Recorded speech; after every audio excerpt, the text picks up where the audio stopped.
back at WNST, Towson, Baltimore, and Baltimore Positive. We are positively in the post-holiday. I'm out of gravy. I'm out of turkey. I'm on to like football and hams and like eggnog at this point. It's all brought to you by our friends at the Maryland Lottery in conjunction with our friends at Window Nation and Jiffy Lube Multicare. We are taking the Maryland Crab Cake Tour on the road, 25th anniversary, doing 4 Crab Cake Tour stops this week. We're at Coco's on Wednesday, Gertrude's Thursday, Hollywood Casino on Friday up in Perryville, and then on Tuesday morning, doing a little special coffee edition over at State Fair in Catonsville. It's been a little while since I've had Wendy Bronfein on. She is the Chief Brand Officer for all things Curio Wellness. And Far and Daughter, I happen to have a little bag here. 'Tis the season and the holidays and the can of Blitz that was happening over the week. I think the Blitz happened to the Chargers, but we're on bye week here. And I've got something sort of a little bit for you this week. First off, how was your holiday? I know you have small children, big turkeys, big family, the whole thing going on, right? Holiday was great. We had like 40 some people at Thanksgiving. I have family from Australia that was in. It was a great time. Yeah, we had 15 kids, 12 and under. And now I have a Family in cold, Australia, so. do tell. I can't let that just go. I've been to Australia 3 times. I love Australia. So family flew all the way here for Thanksgiving, huh? It's not even an Australian holiday.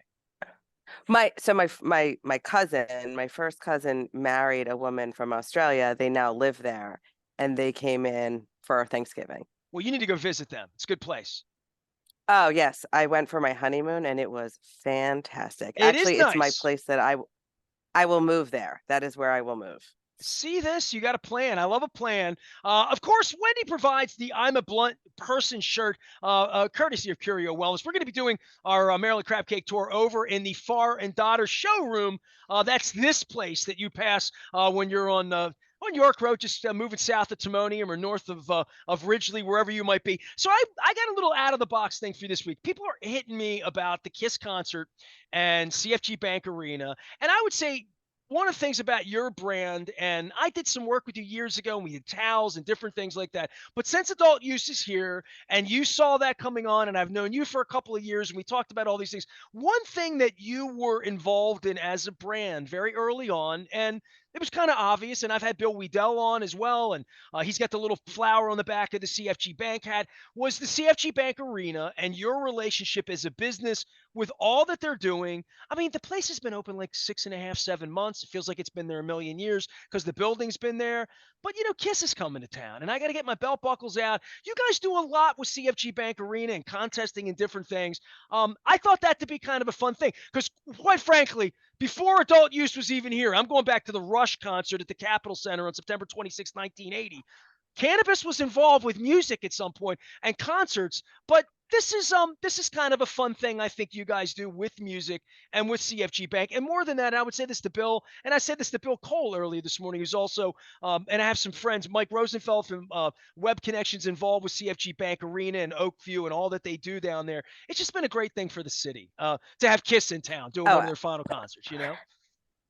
absolutely. So, when Oakview was redeveloping the arena, program we were still a medical program. We were approached and we're really excited to come on and be one of the founding sponsors with the arena group and learning that CFG was going to be kind of the title name. It's really been, I think, so exciting to see these bands come to town. We've had so many good shows. For anyone who's from here, you grew up with the arena. I have a list of good and crazy things I've seen there.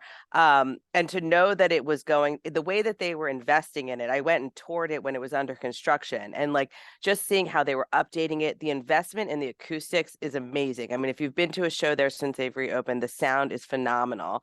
And my hope is that it's just kind of the epicenter for this regrowth in that part of the city, and you start to see restaurants and shops, and it becomes more of like a destination of, we're going to concert tonight, let's grab dinner here first, let's go out after.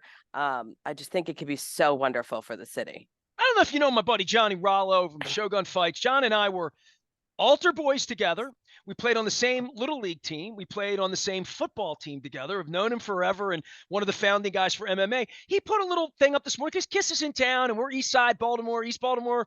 Thugs from Dundalk who loved Kiss in 1978 and had Destroyer and Love Gun and Rock and Roll Over and all that. But he put a little thing up about going to the 1962, which is the club there, and there's something about it for me 6 months in, because like you, I've been going all my life.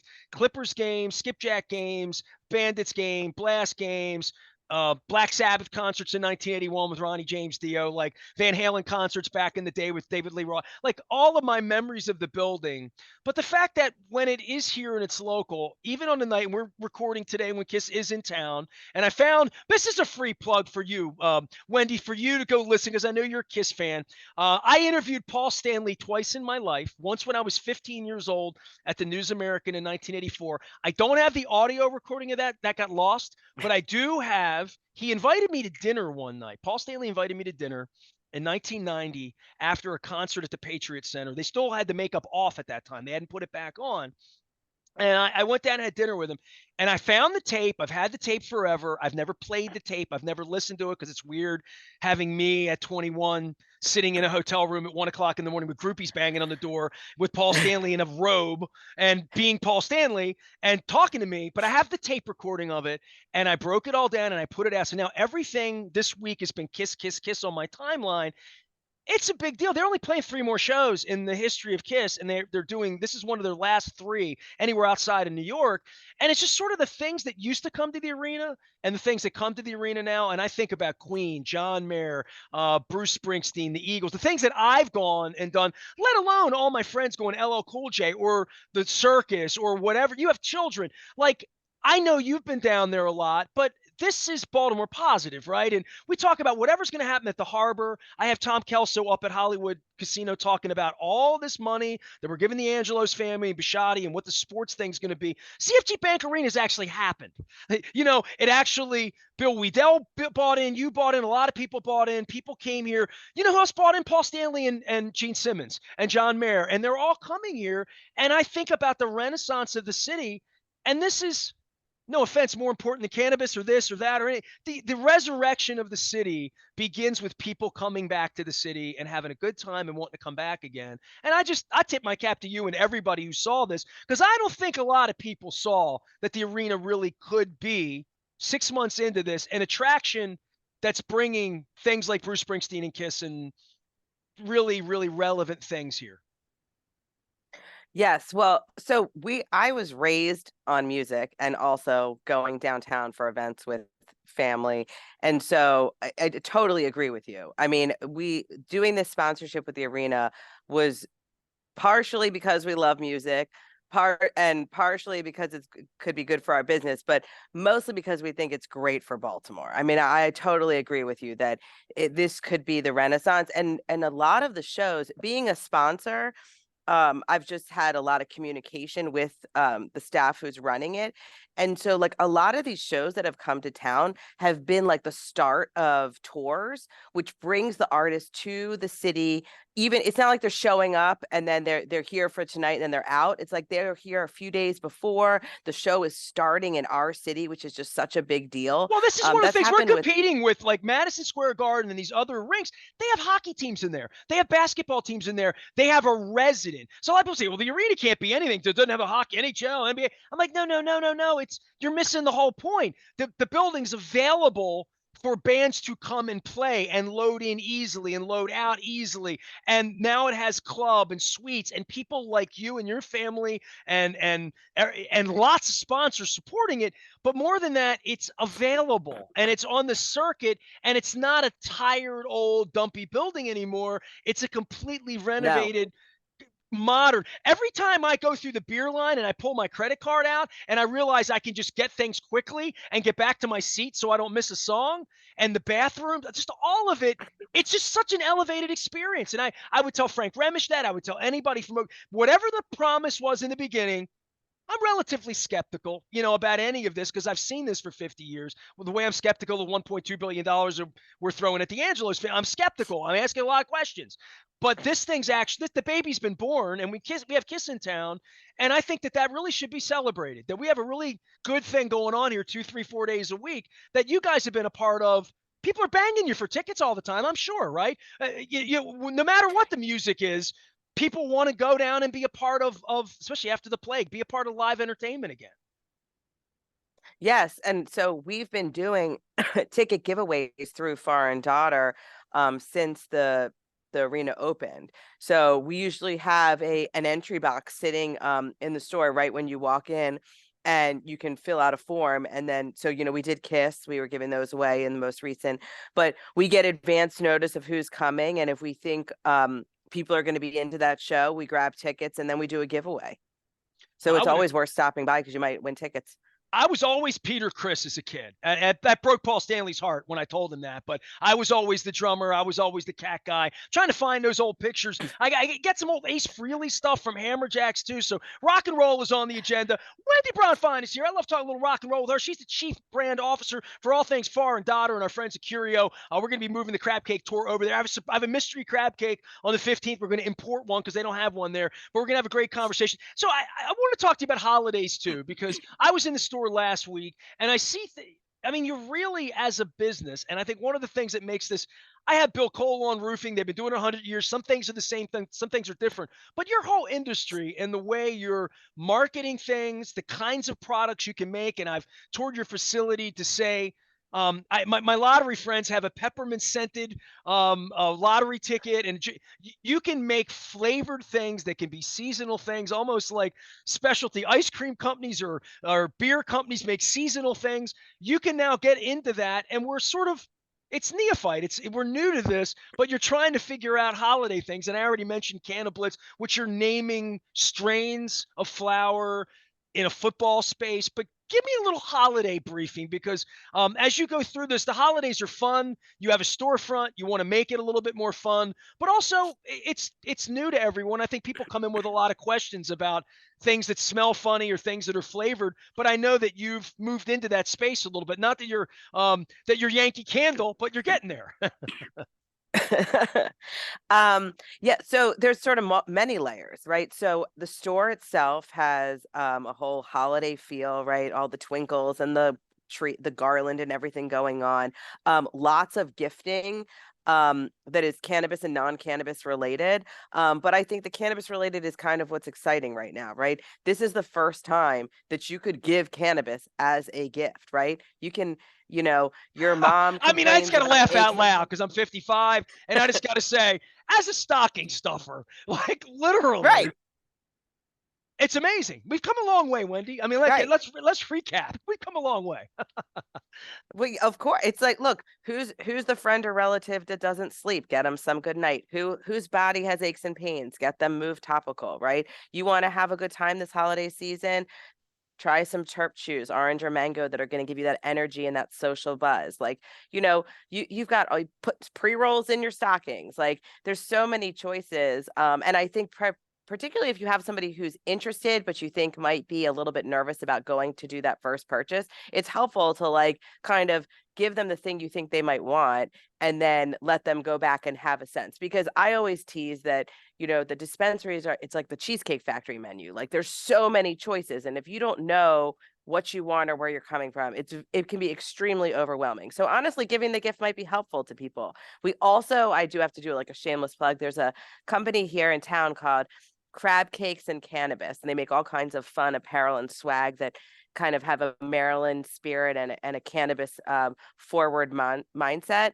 And they've got some cool rolling trays, and we have them available for sale in our store and in all of our pop-ups around the state this month. Our brand ambassadors are giving them away as well. So if you I met find us that guy outside of somewhere. The crab Baltimore, cakes and cannabis. I met them somewhere in life's journey in the last year.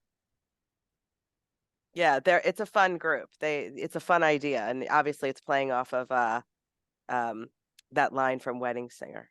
No, well, of course, right. Wendy, for you with the I mean, you have some wedding, not Wedding Singer, but yeah, sorry. you have some vape sweepstakes going on too. I wanted to you're always doing different things. And I guess I'm as interested in your business, and you see that and the kind of questions I ask when I tour places, but just how the industry's sort of coming online as adult use and things that you're trying to do to get people interested in. And I think when your sister was on, she's like, first thing we discovered is people in Maryland love cannabis. And I always hear that sort of ringing in my ear. And maybe you couldn't before and you do now, but more than that, trying things, experimenting with things and saying, all right, what's a vape? So let's start with, if there's a vape sweepstakes, explain vapes to folks because I think they understand flower. And I always try to start with a total, not even a 101, like a 100 rudimentary, because I come in there and I get overwhelmed by tinctures and waxes and saying, I don't even know what that is. But vape is something. You have a sweepstakes going on right now. Explain to folks the vape and where it comes from flower. So vape is oil from the flower. So the flower, in our case, we use CO2 extraction, which is a kind of cleaner form of extraction, FDA approved a form of extraction, and we pull the oil out of the flower material itself. You could think of the extractor almost like a giant espresso machine where we've ground the flower into more of a powder texture, put it into this machine, and it is uses CO2 at a supercritical state to release the oil from the flower material. And so that oil in a refined state is put into a small cartridge, which attaches to a battery, and then you draw through the mouthpiece to inhale. Now, because it's oil, it's more concentrated. So a little bit of a vape goes a long way. It's stronger than just smoking flower. So both are forms of inhalation, but the vape is going to be a stronger uptake in a more concentrated form. The sweepstakes is for the fun of the holiday season. We all a series of our strains that are like treats names like rum pie or blueberry cookies, things that sound like delectable treats that felt very holiday-esque. We gathered all those strains, and they all have this sweepstakes sticker on them, and they have a QR code on the back. And when you scan the QR code, if you buy that vape, you're eligible to win $500, and we'll have up to 4 winners. Is that So, cash or store credit? Yeah, that is cash. Cash. Okay. I need to ask you about this because I've never, and I always have the stupid questions.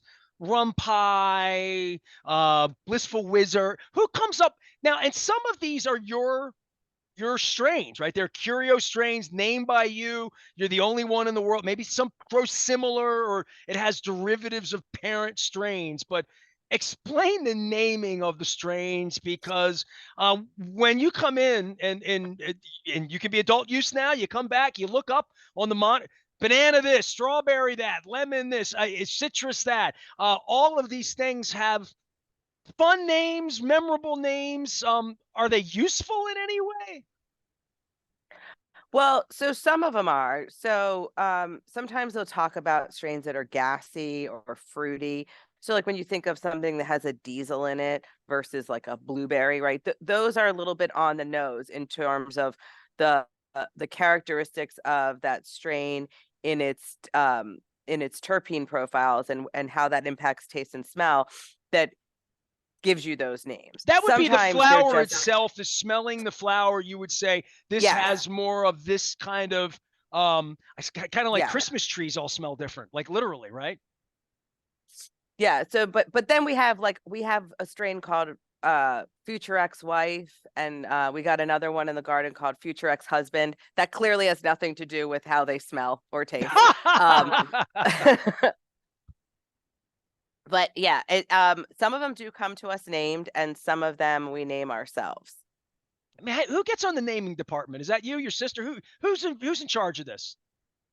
So sometimes a lot of times they're internal, and people in the cultivation team kind of collectively come together and come up with names, and then we finalize a choice.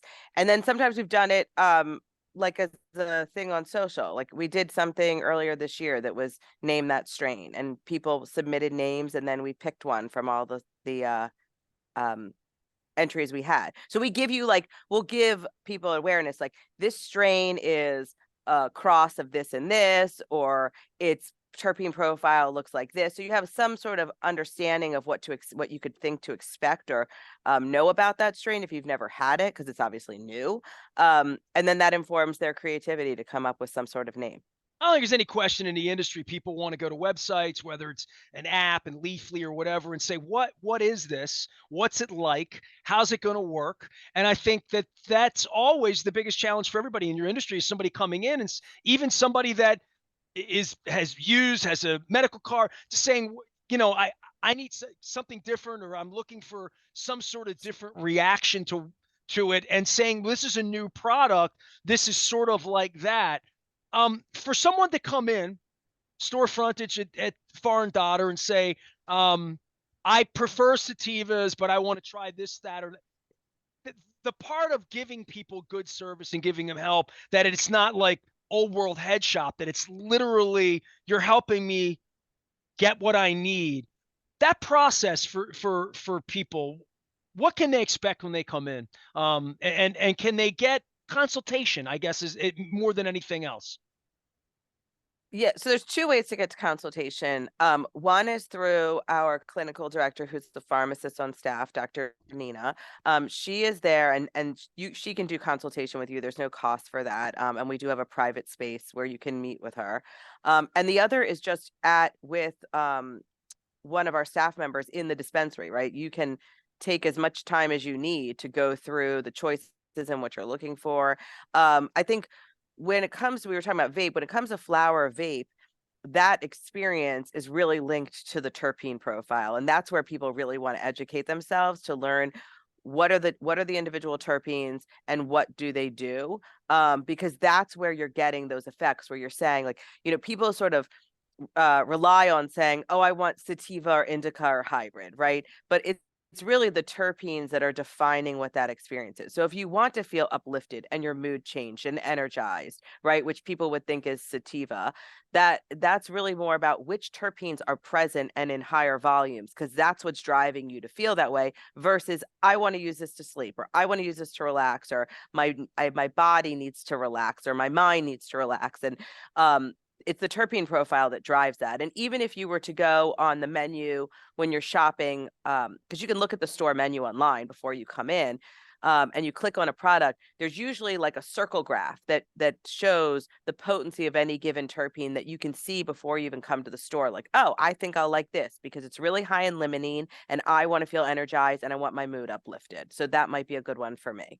Well, and it is, I don't see overwhelming, but it's not an inexpensive product, and doing research on it can only benefit you. And I think you guys have done as good a job as anyone. The first place I ever went in that had a tiny terp guide, like we used to give out the Oriole schedules. You give out a little Right. terpene, menu to say, hey, this, because the better educated people are, the more they're going to reap the benefits of using the product.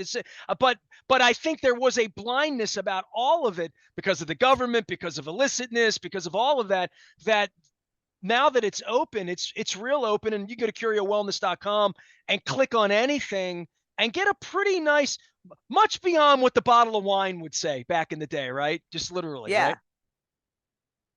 absolutely. I mean, I think what you get off of the label, what the staff in the help store can help you with, which you can see on our website, would be the equivalent of, like, if you were at a restaurant and you were ordering wine and you tried to explain to the sommelier what you wanted, right? How heavy you wanted it, how smooth, the taste, the feel, all that. That's the same thing that's happening here. But you actually have a label that if you understand what those attributes are, you can find your perfect fit. I gotta read the label on everything I eat, so I'm going to certainly do that as well.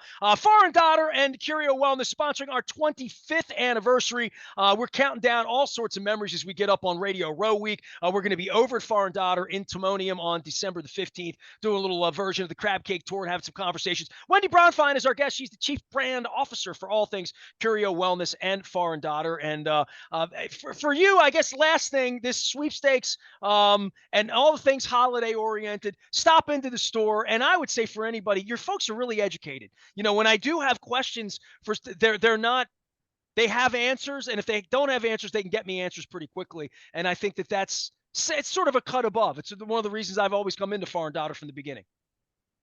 Thank you.